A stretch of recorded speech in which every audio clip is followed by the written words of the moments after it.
welcome to AGK's Vinyl Life. I'm your host, Anthony K. And on this episode, we're going to be looking at live albums. That's right, live albums. Now, it's been a long time since I've done a long-form episode on my channel. I can't believe it's been pretty much 2 months. The last real long-form video I did on my channel was back in mid-early January. Since then, I did an unboxing, a small disc review, and of course, I've been doing auctions in January and February and auction announcements.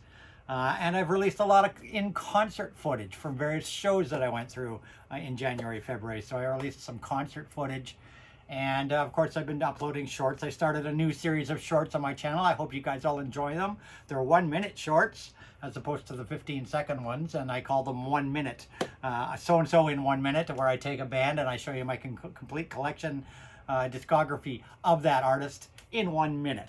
So I hope you enjoy those. I've got a lot of those planned. They take a little bit of time to set up and film, but not as much time as it does to do a long form video with editing and planning and so on. So I'm sorry I haven't done a long form video in a couple of months. A lot has been going on in my life. I've had, since January started, I've had some health problems. I've been going for all sorts of doctor's tests and this and that, and they're trying to figure out what's wrong with me. They think it's long COVID, but they don't really know yet.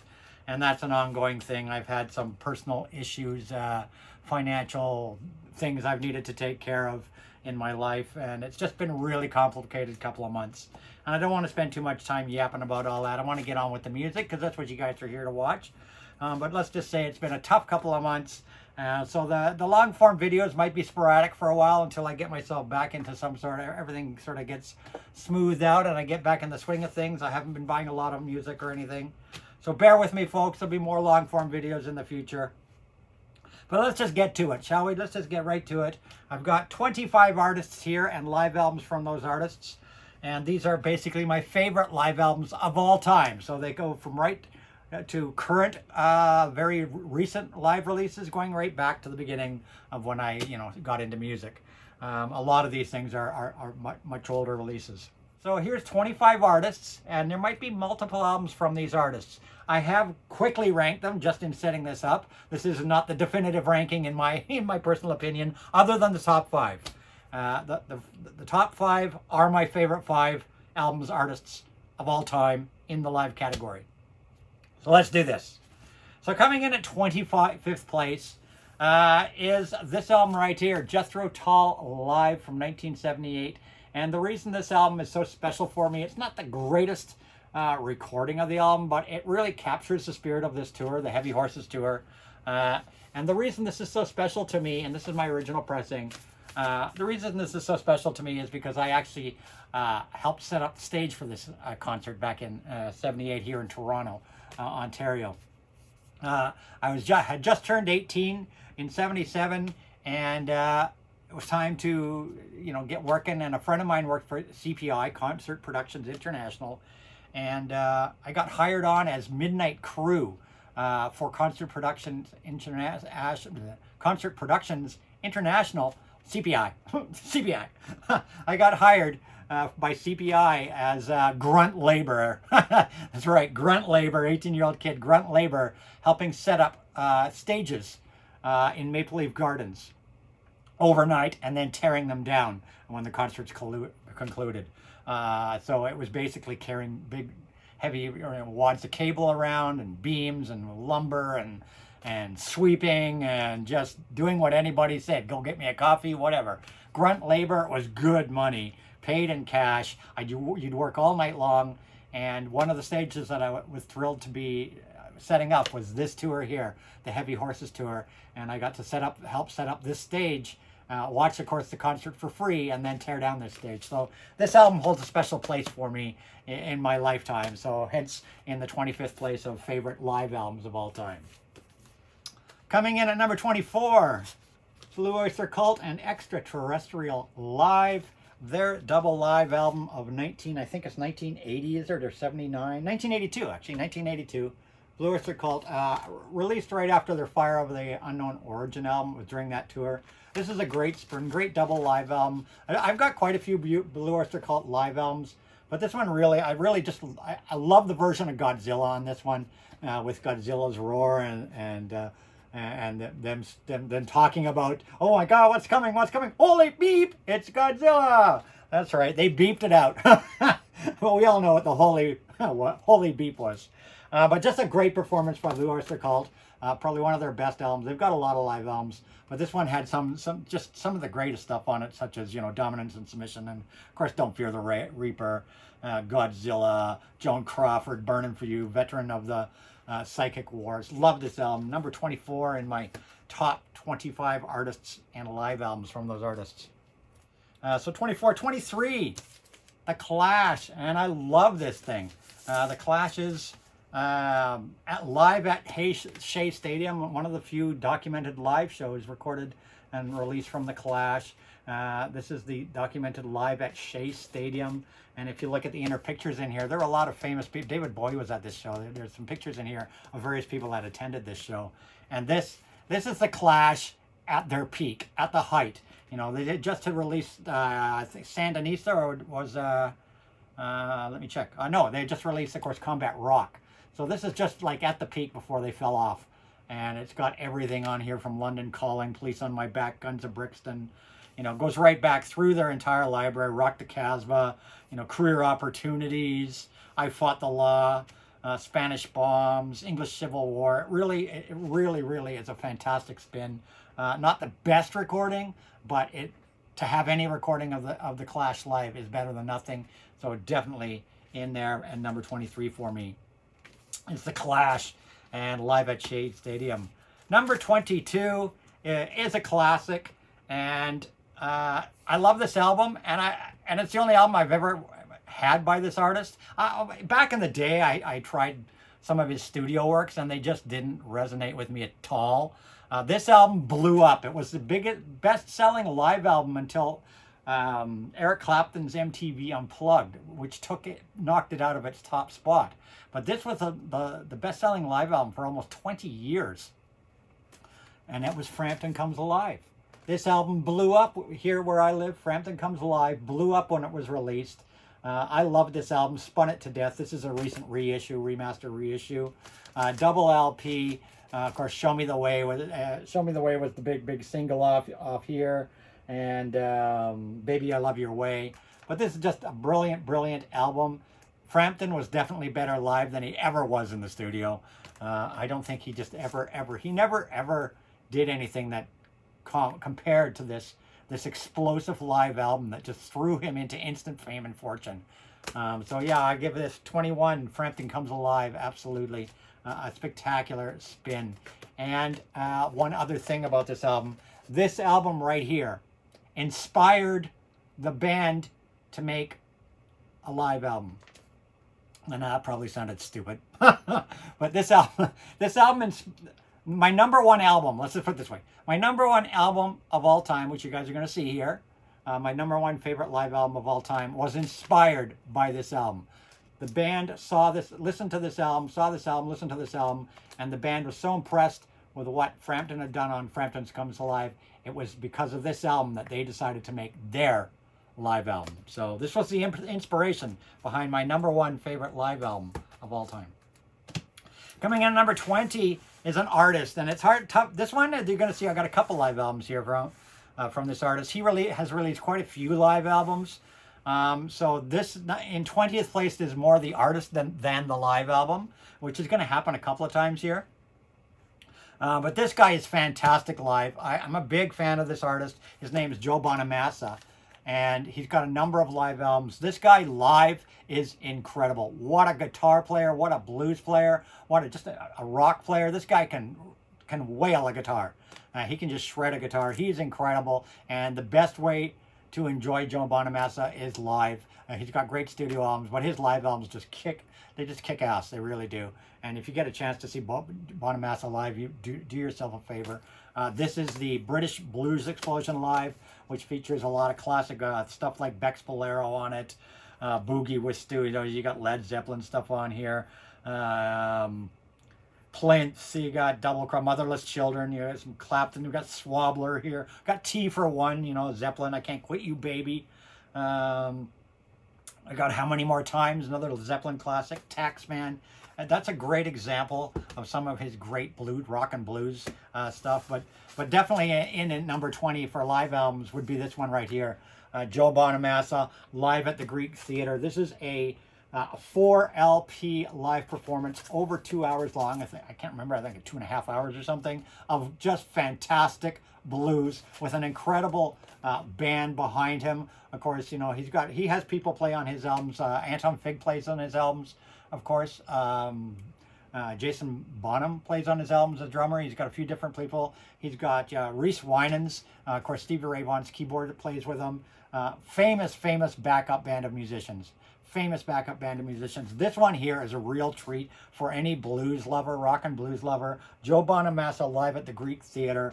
4 LPs of just fantastic music. It's in a beautiful book style. Again, I'm not going to open it all up, but it's in this book style gatefold here. Lots of pictures. I highly recommend this. So in at number 20 in my favorite live albums of all time by artists is Joe Bonamassa's Live at the Greek Theater. Moving on to number 19 now. I got to make some room here. We'll just throw these notes on the floor and make some room for our next pile here. Coming in at number 19 is a band I love, and I've talked about them before, and they are The Alarm. And this is their live album from 1988, simply called Electric Folklore Live. This is when Eye of the Hurricane had come out and was a really big hit for them over here in North America. So it was a single LP, which they then released the Complement Part 2 on Record Store Day, called Live Celtic Folklore Live. So the two together make the complete show, because originally it was just a single album release. But then, of course, in Record Store Day 2019, I'm thinking, when was this? 2020, Record Store Day 2020. They would release Celtic Folklore Live, which was from the same tapes as the Electric Folklore Live. So the two albums together make a spectacular live show from The Alarm, and show why. They really do show why I love The Alarm so much. They're such a great band, and a great band live. In at number 19, The Alarm, Electric Folklore Live. In at number 18 is a band I love. One of my top, they're in my top 10 bands of all time. But they don't have a really great live recording. I mean, they have great live recordings. I shouldn't say that, but nothing that really puts them in top 10 for live recordings for me. I went to see them, of course, with Pet Shop Boys in September, and unfortunately, Pet Shop Boys, in my opinion, blew them off the stage. Musically, musicianship-wise, they killed it. Their band is so tight musically, but unfortunately, Bernard Sumner's vocals that night were a little bit off, and I heard on other legs of other shows from that tour, his vocals were a lot. He had moments where his vocals were spot on, and other moments where his vocals, unfortunately, he just struggled in some of the vocals. And Pet Shop Boys just blew a New Order away as far as their show went. But I've seen New Order before, and they've been spectacular. Their previous tour I saw, and they were spot on. Their previous tour, which is what this one's from. This is New Order live at the Alexandra Palace. This is a 2021 release from their tour of 2019. It's a 3 LP set, and this is really great stuff, and it's called Education, Entertainment, Recreation. And it's a good live document of New Order, so I'm going to put it in at number 19th place, because I think, number 20th was The Alarm, number 19. Number 20 was The Alarm, number 19 I'm going to give to New Order. This is a really great recorded live document of how good the New Order really are live. Number 19. Okay, number 18. Coming in number 18 is a live album I have loved for years. A live album I've absolutely loved for years. And this is I think this is a U.S. import. This is a USA first press that I picked up off Discogs a number of years ago. I used to have a Canadian press of this many years ago. I saw this tour when it came to town originally, and he's just announced that he's coming here in September, so I hope I'm able to afford to get a ticket to go see his show when he comes here in September. And I'm talking about Peter Gabriel. And this is Peter Gabriel Plays Live from 1985. I'm guessing this was around 85, 87. Give me a second here. There's notes in here. 1983, a little earlier than I thought. 1983, Peter Gabriel Plays Live. I just love this performance. I was at the show, like I said, and it's just a spectacular show. Peter Gabriel Plays Live in at number 18 for me. In at number 17 is a band that are in my top 10 bands of all time. So hence, one of their live albums, there was a good chance that if they did have a live album, would make it as well. But this one comes in at number 17 for me. And they are Bebop Deluxe. This is Live in the Air Age. Now, this is the original release from the 70s, which was a single LP with a I guess you could say an EP. There was a second disc in here, but it only had like a couple songs on it. So it was like an album and a half, if anything. Live in the Air Age, and it was taken from various concerts from this particular tour. And I love Bill Nelson. What a guitar player. This band were so good, and they were so great live. Bill Nelson, just brilliant. So I always loved this album. But then, of course, last Record Store Day, 2022, Live in the Air Age would be... Originally, I thought it was just a remaster of this. I mean, they do have similar cover pictures, but in fact, it is the complete Hammersmith Odeon concert from '77. It's one show. This particular live album was made up of multiple shows, similar to the album that you will see that is my number one favorite live album of all time. This particular album was made up of a number of shows, but they released this one on Record Store Day, which is a complete show. So it's got everything, you know, that is on that one, plus everything that's missing. And this is a three LP, 6-sided live full show. So definitely in at number 17 is this one right here, Bebop Deluxe Live in the Air Age, the Hammersmith Odeon concert from 1977, from a Record Store Day 2022, first time ever released on vinyl. Spectacular performance, and really show how spectacular Bebop Deluxe were when they were around. In at number 17. In at number 16 is The Boss. That's right, The Boss. And it's Bruce Springsteen and the E Street Band live 75 to 85.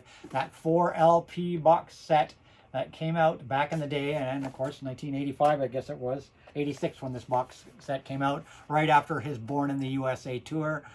This box set just full of recordings from various concerts through a 10-year period. This box right here shows why Bruce Springsteen is called The Boss. And, of course, Bruce, coming this year as well in November here to Toronto. And I hope to be going to see Bruce Springsteen as well when nobody puts on a killer show. This guy would play for hours. He played for 3 hours. He came to Toronto many years ago, and he put on a 3-hour show. And then at the end of the show, he started taking requests from the audience. It was just like he didn't want to end. And the show ended up going almost 4 hours. By the time he finally walked off the stage, because he just was having a good time. Everybody was having a good time, and he just played and played and played. Bruce Springsteen and the E Street Band, such a powerful rock and roll show, like just killer, man. I love Bruce, and we'll look forward to seeing him again. And I hear he's just as hot as ever in his current tour. So coming in at number 16, Bruce Springsteen and the E Street Band, live 75 to 85. We're into the top 15 now, top 15. And I'm trying to move these along as fast as I can. Coming in at number 15 is an album that was released just a few years ago. And though it doesn't have, obviously, the original ELO, Electric Light Orchestra band, it is from Jeff Lynne's ELO. And this is live at Wembley Stadium, recorded on June 24th, 2017. I saw this tour. It came here in 2018. This tour showed up here in Toronto, and my daughter and I went to see this tour, and it was spectacular. And this is a really fantastic 3 LP recording of that concert. Well, not that concert, but that tour. Highly recommend this. Coming in at number 15 in my all-time favorite live albums is Jeff Lynne ELO's Wembley or Bust. This is just ELO at its best. The orchestra he put up, the band he put together for this tour, spectacular. The visuals were spectacular. The sound was spectacular. All the hits are here. Everything that you ever loved about ELO is here. Evil Woman and Showdown and Living Thing and Do Ya. He even did things like Traveling Wilburys, Handle with Care, When I Was a Boy, you know, Last Train to London, Xanadu, Can't Get You Out of My Head. It goes right through all of their library, you know, 538, Overture, Shine a Little Love, Wild West Hero, Sweet Talking Woman, Telephone Line, Turn to Stone, Bring Me, Roll Over Beethoven, Mr. Blue Sky, and more. Spectacular spin in at number 15 of my all-time favorite live albums, Wembley or Bust, Yellow. In at number 14 is an album I have loved since the day this came out, and this is a French pressing. Of course, I, like an idiot, had traded in my vinyl back in the day that I had of this album and opted to have it on CD, but I'm glad to have it back in my vinyl collection again. And this is a French pressing of Alchemy, Dire Straits Live, and a French pressing of that on the Vertigo label. And this is just a great performance by Dire Straits. Alchemy Live. And in at number 14 of my favorite live albums of all time. This is just Dire Straits at their absolute best. Mark Knopfler at his absolute best. The version of Once Upon a Time in the West on this live album beats the studio version hands down. It just once you get into that first track, the album opens with, you know, Once Upon a Time in the West, and you're hooked from that point on. It's such a spectacular spin. Highly recommend this. Number 14 of my favorite live albums of all time. Dire Straits Alchemy Live. In at number 13 of my favorite live albums of all time is an album that I had in a lot of different formats. I've had this on cassette. Originally, I had this album on 8-track tape. That's right, 8-track tape. I originally had this on 8-track tape. I then got it at a later date on cassette tape when the 8-track died. I had it on cassette tape. I never had it on vinyl back in the day when it was out on vinyl. I only ever had it on 8-track tape and then cassette tape. And then, I don't know, 15 years ago, I bought an Apple iTunes version of it, a digital age. So I finally got it for the first time on vinyl. This is the Rocktober Day, Rocktober Day pressing on purple vinyl of Deep Purple, made in Japan.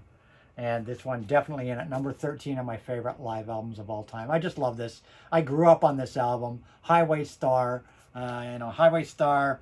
And I have a lot of Deep Purple live albums. Deep Purple live albums are killer. To pick one was tough, but this one just goes back to my childhood. I've loved this since, like I said, since that 8-track tape.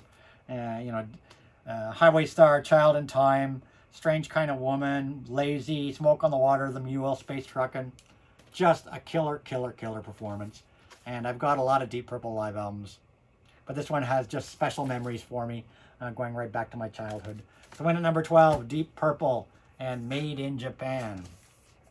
In at number 11, another album that I absolutely love. I only ever had this album originally on cassette, but I was able to find a copy of this about, 5-6 years ago. Found a copy on vinyl. I originally had this album on a cassette. Love this album. Really documents how fantastic this group were live. Queen, Live Killers. This is an original first Canadian pressing of Queen, Live Killers. This really shows how incredible of musicians they were, how incredible a frontman Freddie Mercury was, and how much complete control Freddie Mercury had of the audience.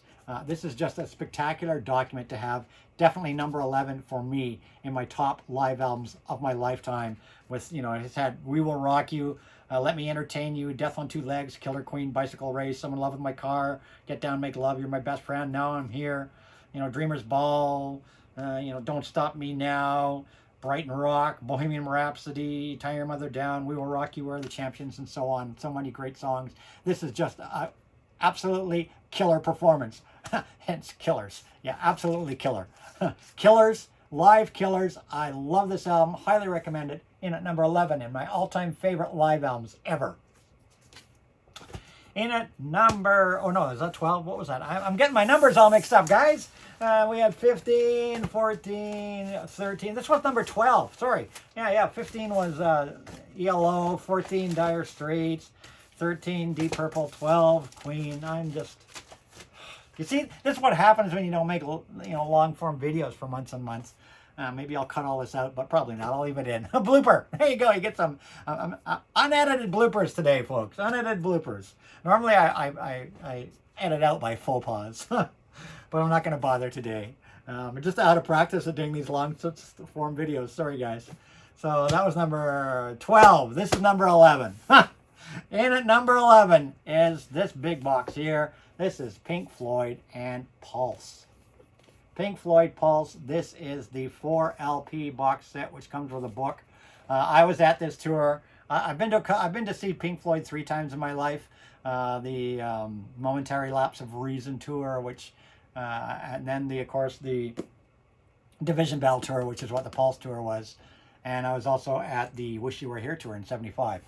But I loved this tour. It was done, it was broadcast in the stadium in quadraphonic.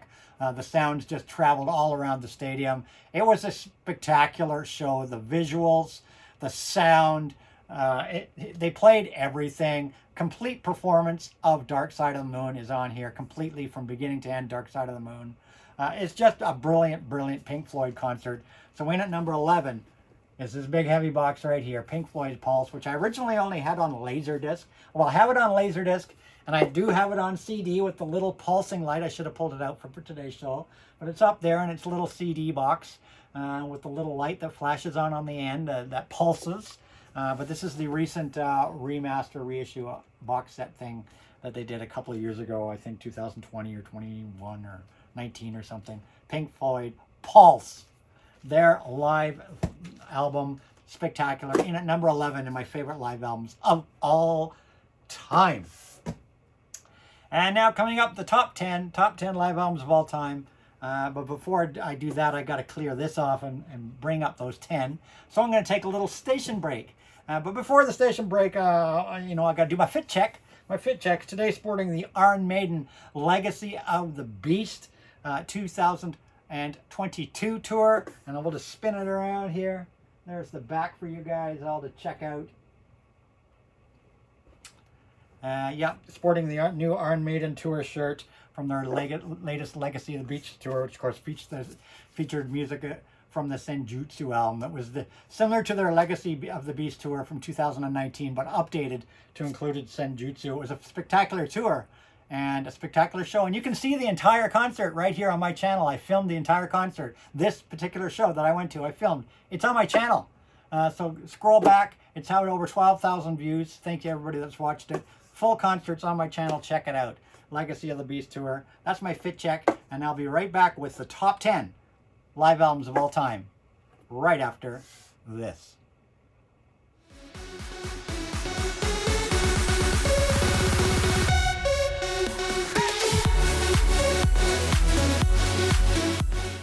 And we're back. And coming in at number 10 now, we're in the top 10 live albums, my personal top 10 live albums of all time. Coming in at number 10 is an album from one of my favorite artists of all time, Santana. And this is my original OG copy I purchased way, way, way back. And before I started working at Sam the Record Man at the corner of Yonge and Dundas, or close to the corner of Yonge and Dundas here in Toronto, just off Shooter Street. Before I started working there, I used to, of course, always shop there. And I'd gone in there one day, and I was a big Santana fan. And I'd seen this hanging over the cash register because they used to put their imports over the cash register. The expensive import pressings would always be behind the cash register on the wall. I saw this there. It sat there for a couple of weeks.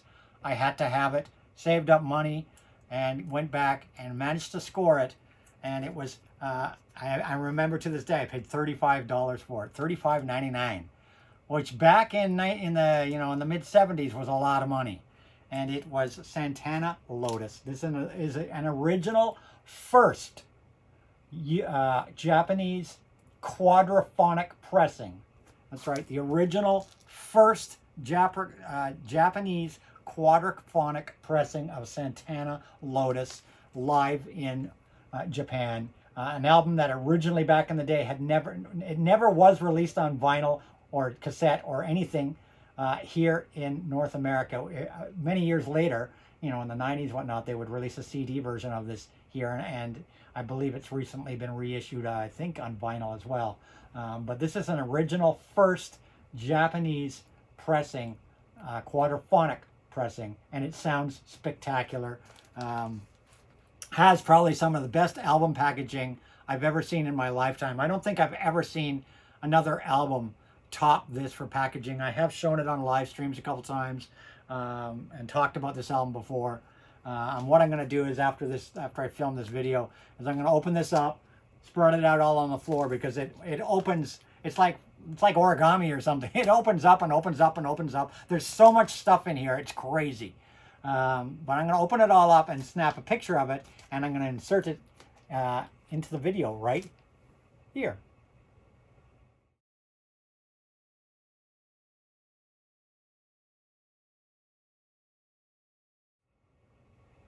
Yeah, and that's the exploded view of this spectacular Santana 3LP live set from their heyday.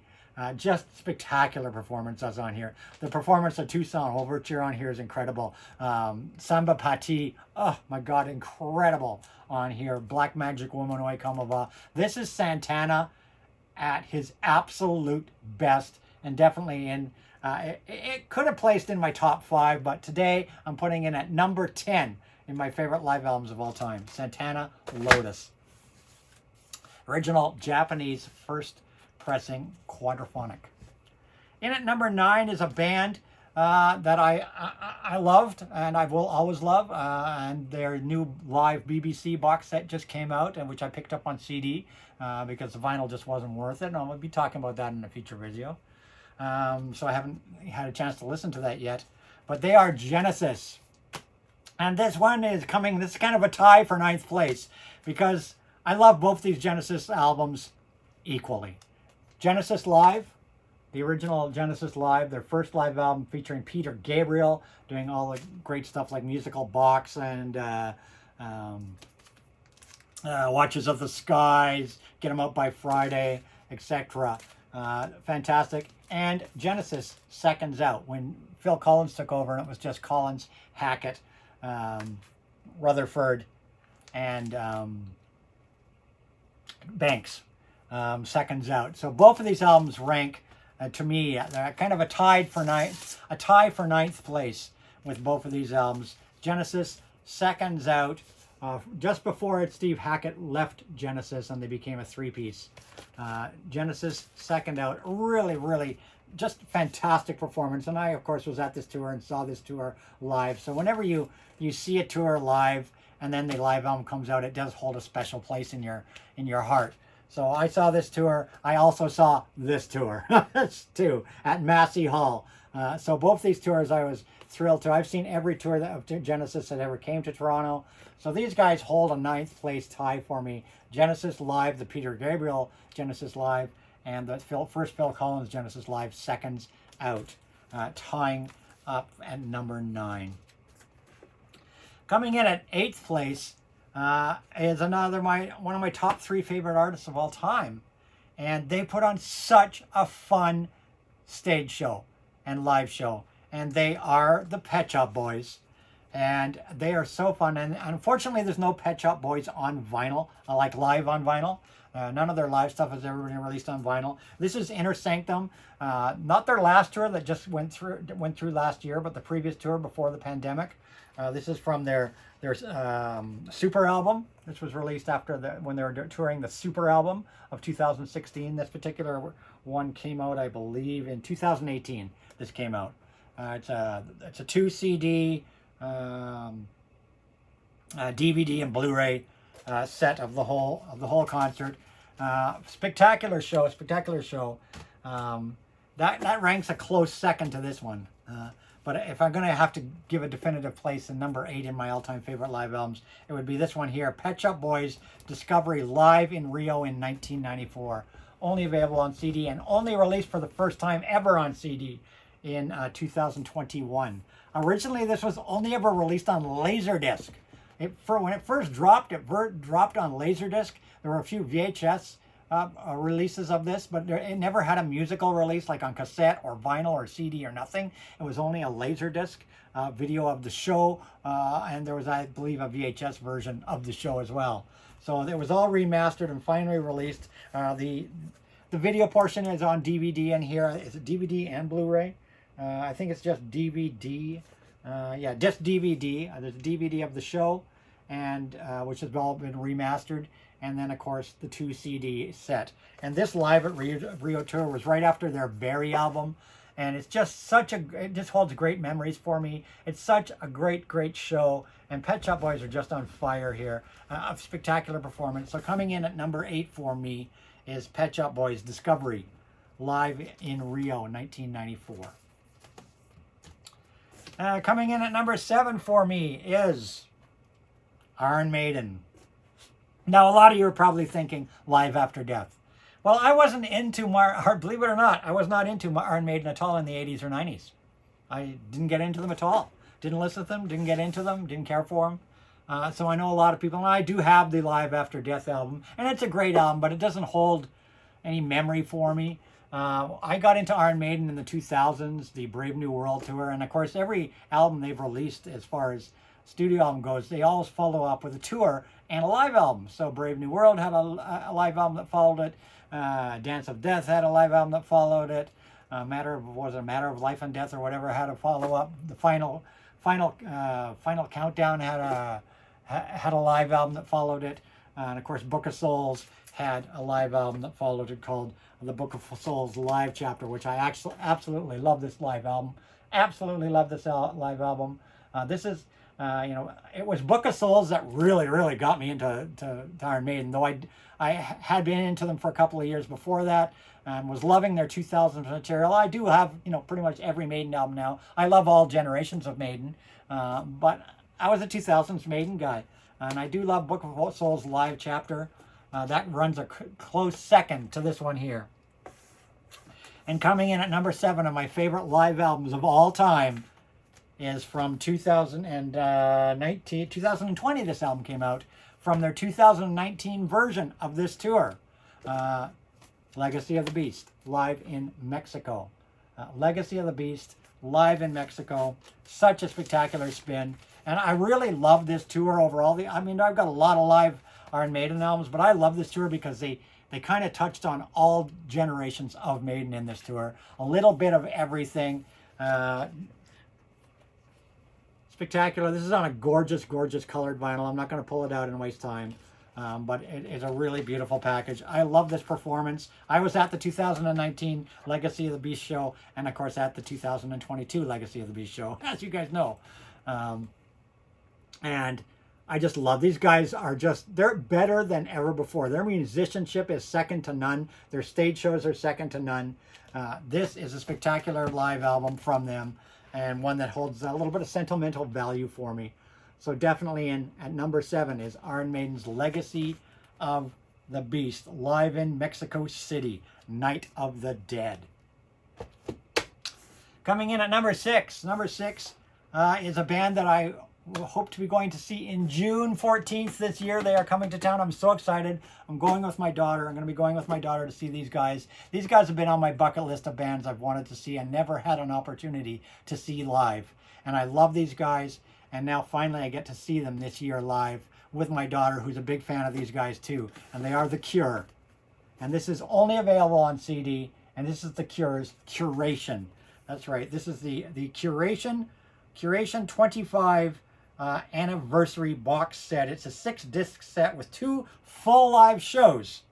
In London in the summer of 2018. It comes with a beautiful book of the shows. Beautiful hardcover book, and it's a 6-disc set. Which opens up. Let me just open it up for you guys. It's a 6-disc set. It's got 2 CDs for each show. There's 2 full shows here, so 2 CDs for eeach show, and then a DVD of each show. So you get to see the shows, listen to the shows. In my opinion, the Cure sound better live than they do studio. They just are. Robert Smith and company are incredible live, and I can't wait to see them live. I love this box. I wish this would get pressed to vinyl. I really do wish this would get pressed to vinyl. But these CDs sound spectacular. This came out in 2018 or 19. 2019, I think. Let me just check here. 2019. I'm pretty sure it was 2019 that this came out. So yeah, The Cure Curation in at number 6 of my all-time favorite live albums ever. Top 5 now, guys. Top 5. Let's move it right along. Top 5. In at 5th place is, of course, one of my top 3 artists of all time. So obviously, there was a high likelihood that he'd be in my top 5 live albums of all time. He's had quite a few live albums, such as this one here, A Paranormal Evening, live. Paranormal Evening at the Olympia in Paris. We're talking Alice Cooper. This is his live album from 2018, I believe it is. Yeah, live album from 2018, 2LP Live, which really showcases how incredible he still sounds and how incredible a band he has with him. The majority of the band he has with him right now have been with him for over 20 years. Such an incredible performance. He still sounds absolutely killer. So a spectacular show, but I'm going to give it to this one it's a close tie, but I got to give it to this one as my 5th favorite live album of all time. Alice Cooper, $1 Billion Babies, Houston, Texas, April '73 live. Record Store Day release, never before released, only ever released on Record Store Day. This documents his $1 Billion Babies tour from 1973, and of course for me that is legendary because people all know the very first concert I ever went to in my lifetime at the wee age of 14 in 1973 was Alice Cooper and the $1 Billion Babies tour in December of '73 here in Toronto. This exact tour. So when this came out on Record Store Day, I was thrilled. Was thrilled to be able to sit and listen to that show again after, close to 50 years, to be finally able to listen to that show again and relive that first concert I ever went to in my lifetime. So in 5th place in my all-time favorite live albums is Alice Cooper's $1 Billion Babies live, Houston, Texas, April '73. In at 5th place. Coming in at 4th place, this album blew my mind. It was late '70s. I was going to college, and we were into the Ramones. Me and my friends were into the Ramones. We Rocket to Russia, Leave Home, the original first Ramones album. This is before Road to Ruin came out. I got into the Ramones right around the Leave Home era of their second album. And all my friends that I went to college with, we were heavy punkers. We were going to see Teenage Head. We were into the whole punk thing. And, of course, Ramones were the godfathers of punk. The Ramones were the kings. And when I got this, it was available as an import only. I've since got a remastered, reissue copy of this album. But I've never seen, it blew my mind. When I got the live album, it was, the 3 first studio albums were classic and we spun them to death. But when this came out, and I picked it up at a record store in the import department downtown Toronto and put it on for the first time, my mind was blown. Here the Ramones perform like 30 or goodness no, around 30 songs in an hour.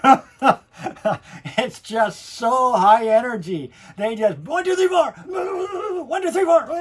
It was killer. And when I put this on for my friends the first time, we were like high, we were high, we were drunk, whatever. First time we put this on, it blew our minds and it became a favorite. And whenever we got together, we would play this album. And to this day, there is no higher energy album you can buy ever than the Ramones' It's Alive. This is iconic. This is history. There's nothing, you will never hear anything like this. This original Ramones' It's Alive is just a legendary performance. The highest energy, the craziest freaking concert I've ever heard. This is just king of the heap. It's just mind-blowing how good this is. So in at number 4 is It's Alive by the Ramones. In number 3, as an artist, and this is a close tie situation again. It's a close tie again for my favorite live album of all time. Everybody knows I'm a big fan of Neil Young and Crazy Horse, and I love to jam to Neil Young and Crazy Horse albums on my guitar. I know a lot of Crazy Horse songs that I jam to, and this was one of those great jamming albums of all times. And I unfortunately don't have this on vinyl. I need to. One day I'll get another copy of this on vinyl. But it's Neil Young and Crazy Horse Live Rust. But I do need to pick it up again on vinyl one day. It was one of those ones that I had on vinyl, traded to get the CD, like an idiot. But this, of course, was a a concert film as well. And I used to go see this concert. This live Rust was, of course, from the concert film Rust Never Sleeps. Was the concert film, which I used to go see at a midnight showing of at a repertory theater for like a couple of bucks. And I went to see that concert film a number of times at midnight on a Friday night on the big screen. And Neil Young with his Star Wars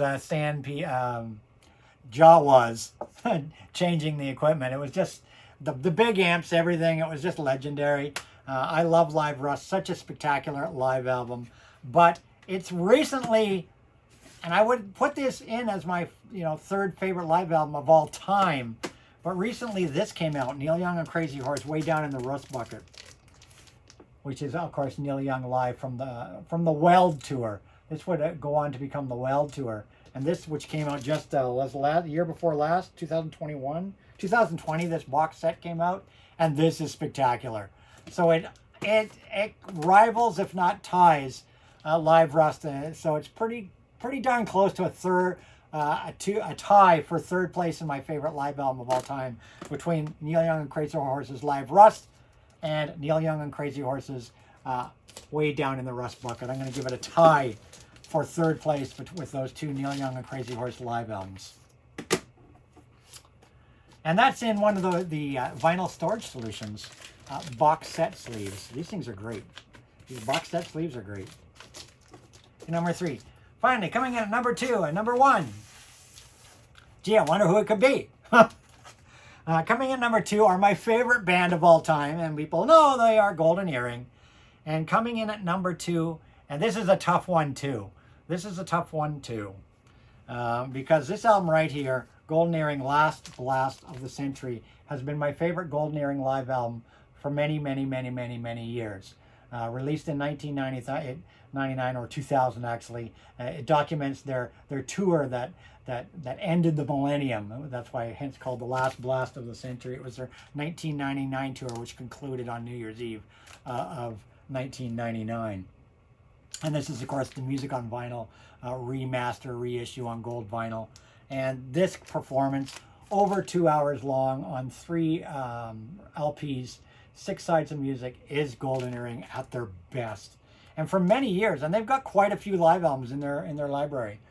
For many, many years, this would be my favorite live album by Golden Earring. But I got to give a nod to Naked. And this is the 3 LP fully naked version, or is this 4 LP? 1, 2, 3, yeah, 3 LP version of Fully Naked, which is their acoustic. They did the acoustic thing, and they actually did 3 volumes of the acoustic. They did Naked 1, Naked 2, and Naked 3. This is Fully Naked, which was the complete recordings of the first Naked album. And this is this comes in pretty close to tying. I would have tied it with the Last Blast of the Century, because this album proves that you don't need electric instruments to still sound like a freaking awesome rock band. This is every bit as good as this, just minus electric guitars. But it's amazing. And I would have tied these two for the second, my 2 favorite, I would have tied these 2, tongue-tied again, in number 2 favorite live album of all time. But I'm going to put this one aside, because just last summer, and this came out last summer on CD, and in December on vinyl, is You Know That We Love You, their final concert performance from November of 2019. And so this, I'm still digesting this. This is spectacular. There's exactly 20 years between this album and this album. 1999, 2019, 20 years apart, and they sound so good. 20 years apart, if anything, they sound better. It just shows they lost nothing over 20 years. And this could end up one day pushing this one out of my number one spot as favorite live album for Golden Earring. But for today, I'm going to tie these guys as my second favorite live album of all time. Golden Earring's Last Blast of the Century, and Golden Earring's You Know That We Love You from 2019. In at second place in my favorite live albums of all time. And last but not least, coming in at number 1. Like I said, this album was originally inspired by Frampton Comes Alive. That was the inspiration that Phil Lynott of Thin Lizzy had for doing a live album. When the boys that were back in town, Thin Lizzy, decided to do a live album, it was Frampton Comes Alive that inspired them to do that album. And we are talking about, of course, Thin Lizzy, Live and Dangerous. This is my original Canadian copy. It's seen better days because it has been drastically played a lot. Produced by Tony Visconti. There's been a lot of controversy of this album over the years. This album, Live and Dangerous, is the perfect name for this album.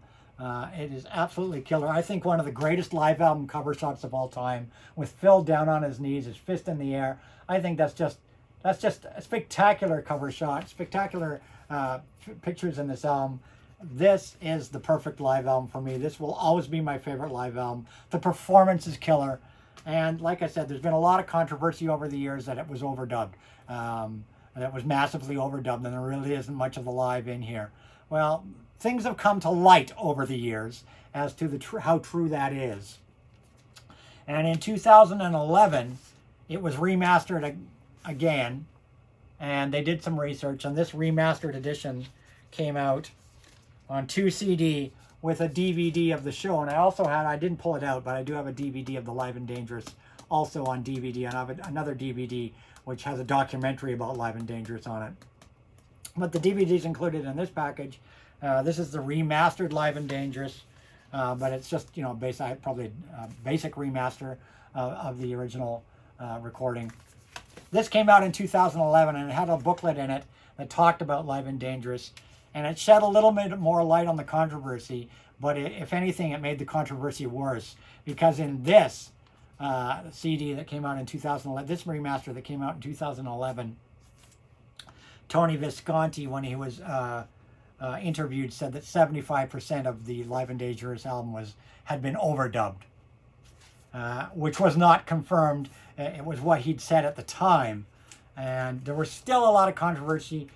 Is this really truly considered a live album if there's so many overdubs? So the controversy continued and was inflamed even worse by this album here, and Tony Visconti saying 75% was. Well, this year in January, this box set came out. 2023's Live and Dangerous definitive box set, which I got in January. I pre-ordered direct from Thin Lizzy website, which comes with a beautiful hardcover book. And the book goes into everything you wanted to know about this album. And I read through this book, read all the notes, and this puts the controversy to rest once and for all. It talks about the entire construction of the Live and Dangerous album. Because the original Live and Dangerous on vinyl, the one I showed you in the beginning here, a lot of the liner notes were wrong. They are actually wrong. And even in the CD package I just showed you, this one here, a lot of the information in here was wrong. This, they've talked to Tony Visconti again. They talked to all the band members. They talked to everybody and anybody that was involved in the making of Live and Dangerous for this box set. The original analog tapes were pulled of all the shows, because Live and Dangerous, this show was the final CD LP. Final LP was made from 7 concerts, 3 Hammersmith shows, 2 Philadelphia Tower Theater shows, a Rainbow Theater show, and a Seneca College Campus Toronto show. 7 concerts were recorded to make the Live and Dangerous album. Various songs pulled from those shows and made the album. Though one song was originally said on the original LP to have come from the Seneca College show, which was then backed up by this one. In fact, there were no songs from the Seneca College show on this album. All the songs that were on the original Live and Dangerous came from the Hammersmith, Tower Theater, and Rainbow Theater shows. And this book here has the complete and proper documentation. They've talked to everybody, and so now the word on overdubbing is maybe 40% was overdubbed and it was to fix dropouts. There were channel dropouts of the 7 shows here. And the great thing about this box set is not only does it have the, it's all analog remastered from the original analog tapes. All 7 shows have been remastered. All 7 shows have been remastered from the various analog tapes. The Live and Dangerous album itself has been remastered from the original analog tapes. Everything on here has been remastered from the original first generation analog tapes. And using modern technology, they're able to fix things like dropouts and whatnot, which they weren't able to do back in the day. And they said that when they made Live and Dangerous originally, they could not find one of the 7 shows that they could use to make the album, hence why they patched the album together from these 7 shows for the final LP. And then they did overdubs here because they did not have perfect versions of any of the songs for the album. So, you know, Phil would slip on a bass note here, they fixed it. Scott Gorman would slip on a solo here, fumble a note here and there, they would fix it. There would be a dropout here, they'd fix it, this and that. With Brian Robertson, there'd be a fumble here and there, or one solo was better than the other, whatever. They would fix little things. The one person that never really got fixed was Brian Downey on drums. Apparently nothing was ever needed to be fixed by Brian Downey's. So Visconti has recanted his story now and said that maybe only 40% had redubs. But this new version is taken from the original analog tapes, and it's as close to as being original. And I've listened now, before I made this video, I wanted to listen to every one of the 7 concerts plus the new remaster. And honestly, any of these could have been used to make the album. They are all spectacular. They all sound spectacular. They all sound close, and you cannot tell much of a difference between this Live and Dangerous remaster and the 7 concerts. They all sound very close. The band was tight. It's killer. This is the definitive edition, and this is my favorite live album of all time by anybody ever, and that will never change. And that's it. That's all. Hope you guys enjoyed this video. See you in my next video. Rock and roll. The boys are back in town. Or we should go out the way Thin Lizzy does with the rocker. Rock and roll, everybody.